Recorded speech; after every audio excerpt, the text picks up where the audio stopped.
तो ये सब कुछ अगर है तो ये सिर्फ किताबों का जो ज्ञान है, सिर्फ उसकी बदौलत हम ये सब कुछ एंजॉय कर रहे हैं।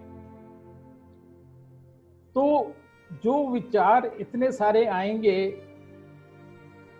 उन्हीं से चमत्कार होगा, उन्हीं से आविष्कार होगा। लेकिन अगर विचारों को सही ढंग से इस्तेमाल ना किया गया, थोड़ी जल्दबाजी कर दी, तो इन्हीं विचारों से बंटाधार भी हो जाता है। तो हमें कोई काम जल्दी तो करना चाहिए। किताब लिखनी है, जल्दी लिखो, कोई दिक्कत नहीं, जल्दबाजी नहीं करनी चाहिए।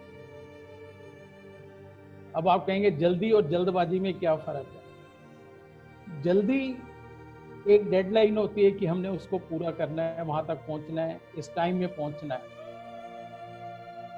लेकिन जल्दबाजी जब करेंगे तो मैंने जैसे बताया कि विचारों का बंटाधार हो जाता है।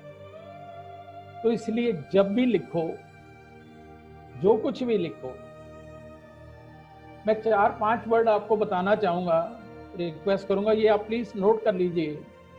ये 4-5 वर्ड पूरी जिंदगी आपको काम आ सकते हैं। कभी भी आप कोई भी काम करेंगे, कुछ भी लिखेंगे, तो आपको ये बहुत मदद करेंगे।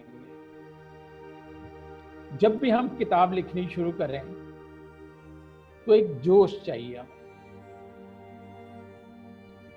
लेकिन जोश होना बहुत अच्छी बात है,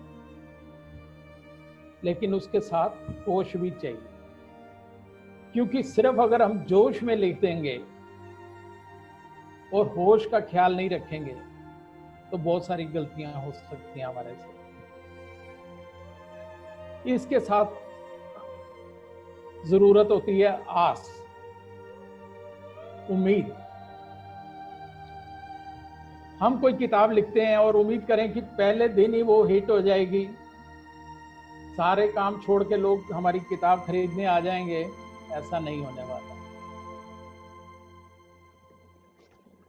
हमें मार्केट में अपना नाम बनाना पड़ेगा, ब्रांड वैल्यू बनानी पड़ेगी, उसके बाद होता है। तो इसलिए आस, उम्मीद लेके चलना पड़ेगा। आपको टाइम लग सकता है, आज नहीं कल, 6 महीने, कई बार साल भी लग जाता है, 2 साल भी लग जाता है। आस के बाद प्रयास। पहली बार अगर सफलता नहीं मिली, निराश होने की जरूरत है। बहुत सारी फिल्में हैं, बच्चन साहब की पहली 10 फिल्में शायद फ्लॉप हुई थी। सारा सामान पैक कर लिया था, घर जा रहे थे, फिर उनको फिल्म जंजीर मिली। उन्होंने, उस फिल्म ने उनको ऐसा स्टार बनाया कि आज सारी दुनिया के शहंशाह हैं। तो प्रयास छोड़ने की जरूरत नहीं, प्रयास लगातार करने की जरूरत होती है। प्रयास हम तभी कर सकते हैं जब हमें अपने ऊपर विश्वास हो।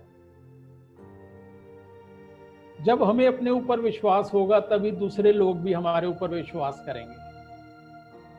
अगर हमें अपने ऊपर विश्वास नहीं है, तो दूसरे तो हमारा विश्वास तोड़ने के लिए पहले ही तैयार बैठे होंगे। मैं तो कई बार कहता हूं, आजकल तो अपनी तारीफ भी खुद करनी पड़ती है, क्योंकि दूसरे जो हमारे करीबी लोग हैं, वो तो बेचारे हमारी कमियां निकालने में इतने बिजी हैं कि उनके पास टाइम नहीं है कि हमारी तारीफ कर सकें। तो इसलिए विश्वास को बहुत जरूरी है कि हमेशा कायम रखें। इसके साथ एक और वर्ड धैर्य है, पेशेंस। पेशेंस की बहुत जरूरत है इस लाइन में, अगर राइटर बनना चाहते हो। बाकी तो किसी भी लाइन में एग्जाम देते हैं, रिजल्ट आता है, इंटरव्यू देते हैं, जॉब मिल जाती है, अपॉइंटमेंट लेटर मिल गया, ड्यूटी ज्वाइन कर ली।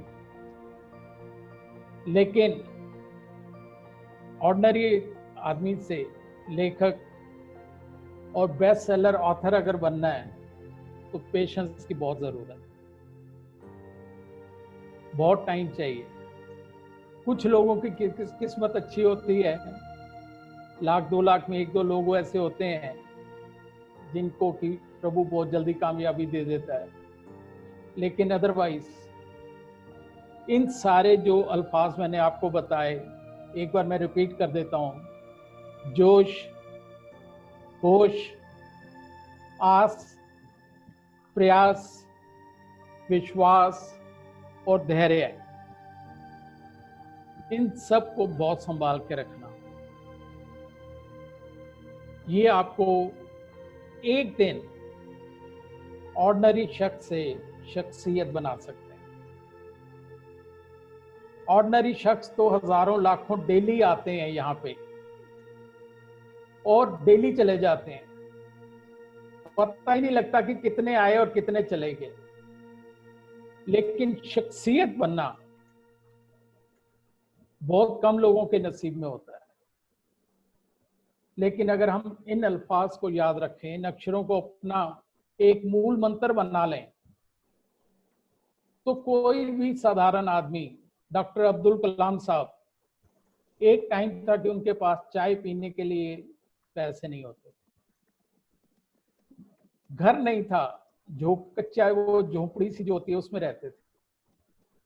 आज पूरी दुनिया में वो शख्सियत है, पूरी दुनिया उनको दिल से याद करती है, रिस्पेक्ट करती है, और आने वाले शायद सदियों तक उन्हें याद रखा जाएगा। तो ये फर्क होता है ऑर्डिनरी शख्स और शख्सियत में।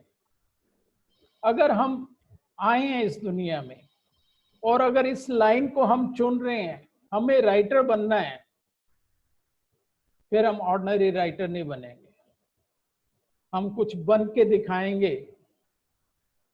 हमें शख्स नहीं बनना, हमें शख्सियत बनना है, ताकि आने वाली पीढ़ियां भी जब हमारी किताब देखें, पढ़ें,